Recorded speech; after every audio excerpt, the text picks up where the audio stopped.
everybody. Michael Palmer here on another video blog, and this is actually very exciting. It's the last one of the series that started many weeks ago with me talking about the sisterhood, and now has gone through 16 books, I think, and we're at the goal that I was at when we first started this, which is to introduce my newest book, which is A Heartbeat Away, coming out from St. Martin's Books in just a few more weeks. Actually, it will be the 15th of February. I'll be going on a modified book tour in around the Northeast, and then also in Florida and out to Phoenix. And I'll keep you all posted on Facebook about where I'm going to be, and I'm going to be doing some of the tour with my middle of three sons. I guess it's always the middle. The middle of three sons, Daniel, whose book Delirious will be out 2 weeks before mine. It's a great book, and I'm very excited.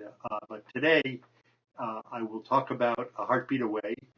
And as you all know, I hope, we're running a contest.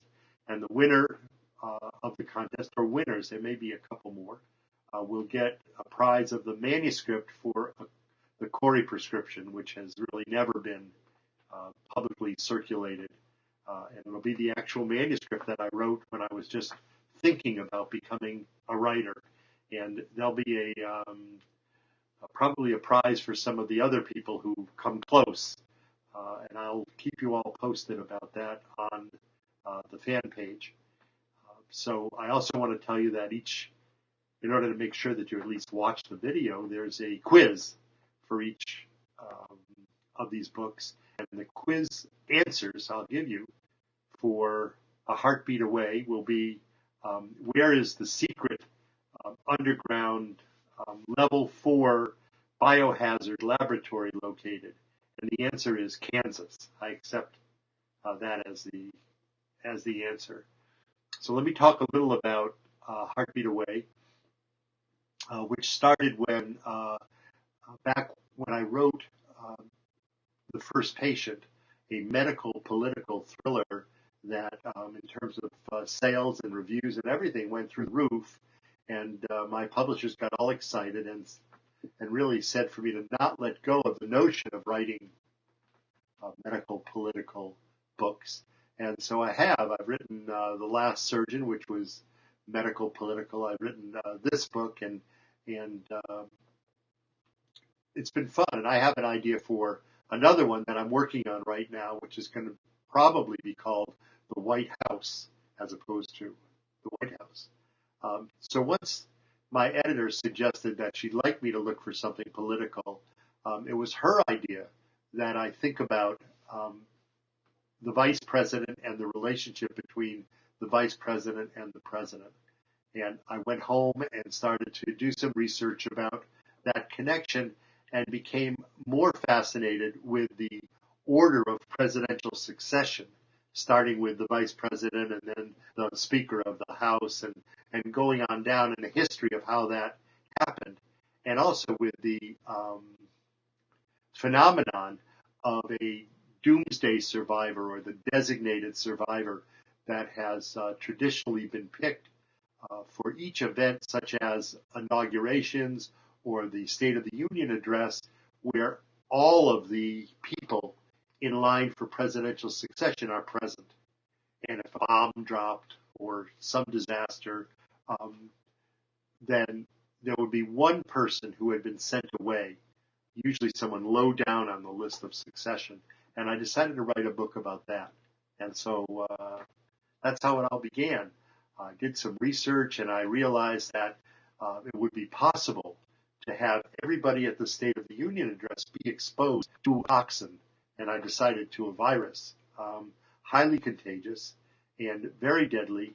And as it turns out, a virus that the president knows well, because it's his administration that was developing this particular virus. And the purpose of the virus was to capture the will center of the minds of terrorists, and to make it easy to interrogate them without using torture. And the idea is right, but unfortunately the virus isn't. And the president had so much trouble with the virus that he actually had canceled the program, but it turns out that some of that virus had been stolen. And that's what the State of the Union attendees are exposed to. And it's a very frightening book. It starts out with high drama. It then goes to the release of this virus within the State of the Union address, and we meet the hero of the book, who is a virus hunter, kind of a wild guy in his youth who went after these deadly Ebola-type viruses in Africa and eventually got Ebola himself. Now he's a little bit burnt out. He's kind of working on the fringes of virology and on this project. And because the president has reason to believe that he was one of the people who stole the virus, he's been imprisoned in a federal lockup in solitary confinement. And now he's the only one who might be able to save the government of this country. And basically, that's the book. So it's not just one person who's a heartbeat away from the presidency. It's a whole group of people, and especially the person who's the designated survivor, who's the Secretary of Homeland Security in this particular story. So I think it's very tense. The president's a great character. I love him. He's not a black and white president. He lies. He has a lot of heart. He has a lot of intellect. He's actually a physician, but by the same token, he's willing to take major chances to keep the public from knowing everything that's going on. And I enjoyed writing the book. I found it to be one of the easier books to write. I like Griff Rhodes, who's the virologist, and I like other people surrounding Griff Rhodes, and I think he will too. So I encourage you to pick up the book when it comes out in February, and to keep in touch with the progress of the book through the Facebook fan page. I'm grateful to all of you for that one. And I want to wish you a happy holiday, and thanks very much for listening to this.